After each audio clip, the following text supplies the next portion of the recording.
Welcome back to the podcast. Today starts week 1 of our spring reset series. If you're new here, welcome. I'm Flora Sage, certified simplification coach and your host for the next 13 weeks, where we are going to create fast results in your life, in your surroundings of the visual clutter that will help you to build momentum in your decluttering journey. Please subscribe, follow this feed, hit that notification bell so you know every single time an episode is released. And also be sure to come here every single day so that you can follow our 365 Days of Decluttering series. Space number 1 of 15 for today's video is your kitchen counters.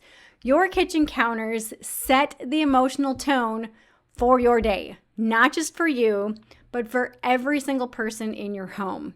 Clear everything that does not belong there. Small appliances that you rarely use, take them off. Find someplace else to put them. Mail, clear it off. Random chargers, bye-bye.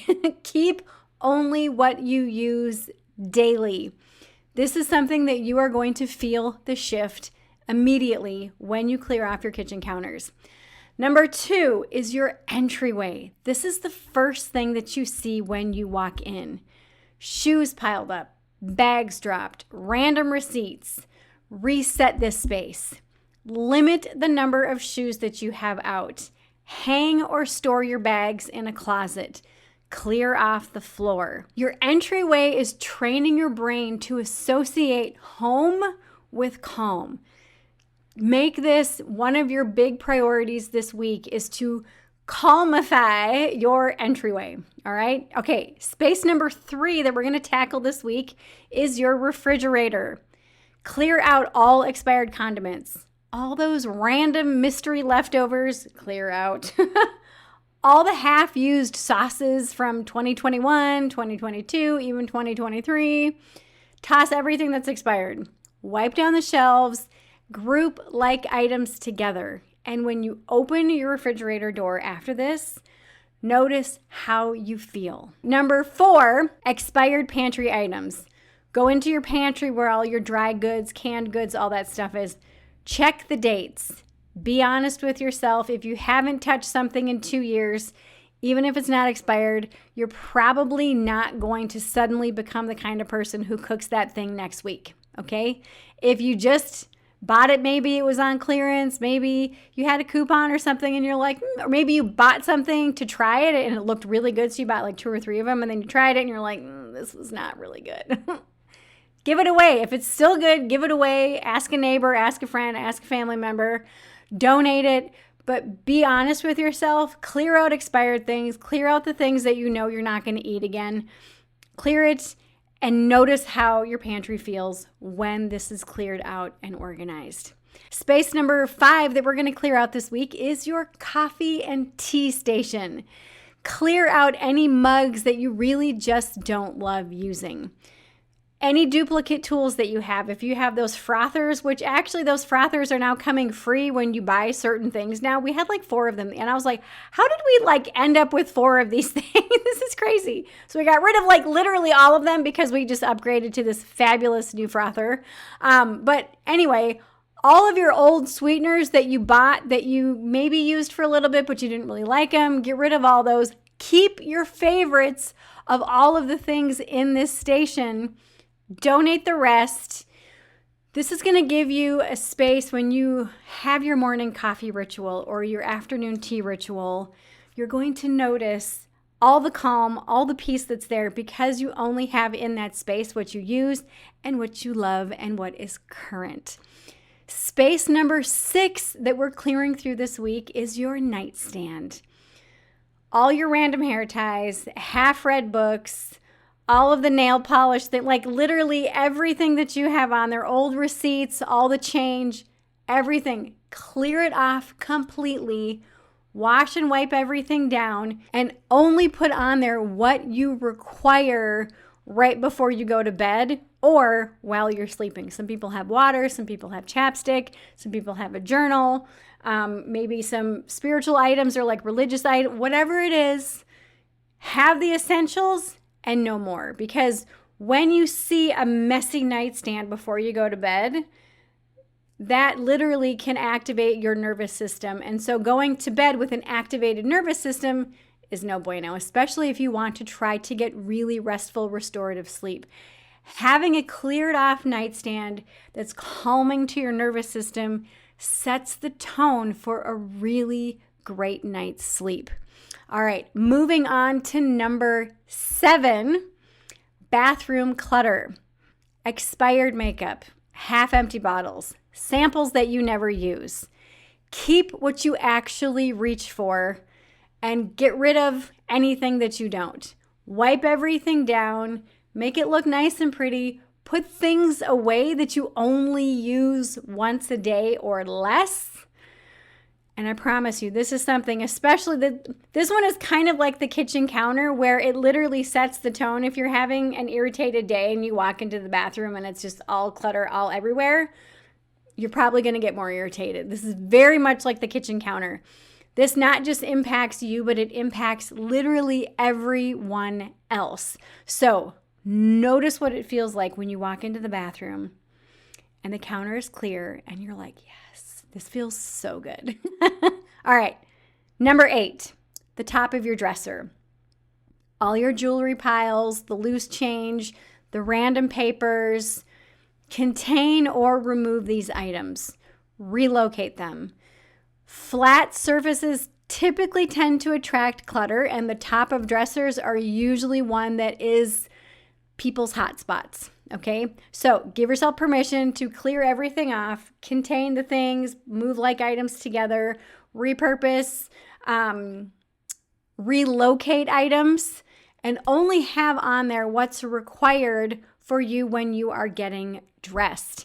I personally don't have a dresser because back in the day when I moved like all the time, it was very cumbersome, it was heavy, and I actually preferred to hang my clothes up. So all of my stuff is hung up right now. I do have one 3-tier shelf that is in my closet underneath my hanging clothes that I fold, like my shorts, my jeans, my sweaters. I have a cloth-lined basket that I put my socks, underwear, and bras in. So give yourself permission to ask yourself, do I even want a dresser? Because so many times when I tell people that I don't have a dresser, they're like, you can do that? I'm like, yes, you can do anything you want. You don't have to have a dresser. Yay, So give yourself permission to clear off the dresser or get rid of it if you don't actually want to have a dresser, if you want to just hang all your stuff up. And yes, I have hung my stuff up when I've had a very small closet and also walk-in closets. I haven't had a dresser in probably 20 years. Space number 9 of 15 for this week is your vehicle console. Old napkins, receipts, random trash, wrappers, all the things, throw them out, clear it out. When you drive daily in your vehicle, you want it to be free from all that stuff. This space impacts you more than you think it does. So clear out your car console or your vehicle console and notice what it feels like when you sit in there and you have a nice clean space to drive in. Space number 10 for this week is all of your old mail. Now, if you haven't created a mail stop, what I want you to do after this video is watch my paper clutter series, and I talk about creating a mail stop so that all of your old mail is going to stop silently judging you from the corner of the counter. Go through all of your old mail, shred it, recycle it, file it, action it. Give yourself permission to finally clear through that old mail pile. Now, space number 11 are shoes by the door. Now, yes, this is something that we talked about earlier today with our entryway, but I want you to just notice and pay attention over the next week. How many shoes do you actually need to stay out? Now, typically this is kind of seasonal. During the winter, obviously, it's going to feel like that there's more shoes simply because the size of the shoe typically is bigger because you've got boots and whatnot. But recognize that there is that seasonal rotation that's going to happen, and recognize when you haven't used a pair of shoes for a hot minute, if you could put it away, whether in your back closet, a different closet, under a bench, inside of a shoe organizer. But give yourself permission to just recognize what actually feels good for me to keep out and for me to actually put away. And again, part of this is just recognizing the shoes that you regularly reach for on a daily basis. All right, space number 12 out of 15 that we're going to tackle this week is your purse. So take the purse or the bag that you use regularly, dump it out completely, clean it, throw all the trash out, get rid of all the old receipts and whatnot, the random lip balms, all the things that are just kind of floating around that you're like, I had no idea this was even in here. And only put back what you're going to use on a regular basis. And notice what it feels like when you go into your purse or your bag and it's fresh. So good. All right, number 13 is all of your old Amazon boxes or the old shipping boxes that are open and empty and are just waiting. Maybe they've been sitting there for days, and I know that this is a really nice box. Should I keep this box? You don't need any more boxes unless you are actively moving. So break those boxes down. If you live in an apartment complex, you can post on the community page, does anybody want any boxes if you're moving? If not, put them out by the trash, put them in the recycling. Space number 14 is your laundry chair. You know the one. This is the one where it's not dirty, but it's not clean. Maybe you can wear it maybe once or twice again.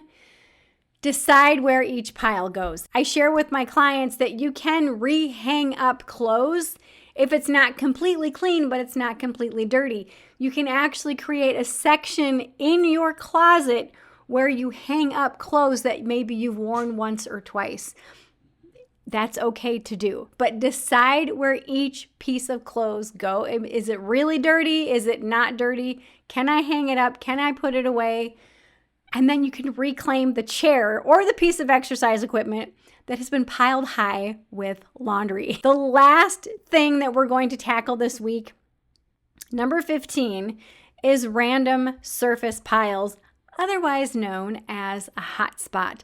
I want you to pick one, not all of them. I want you to pick one and clear through that pile. Donate what you don't want. Relocate what needs to be relocated. Throw away any trash. Sort. Do all the things. And give yourself permission to completely clear through and put away one of your random hot spot piles in your home. Share with me in the comments, which one of these 15 things are you going to do first? Thank you so much for watching, and I will see you in the next video. Mwah.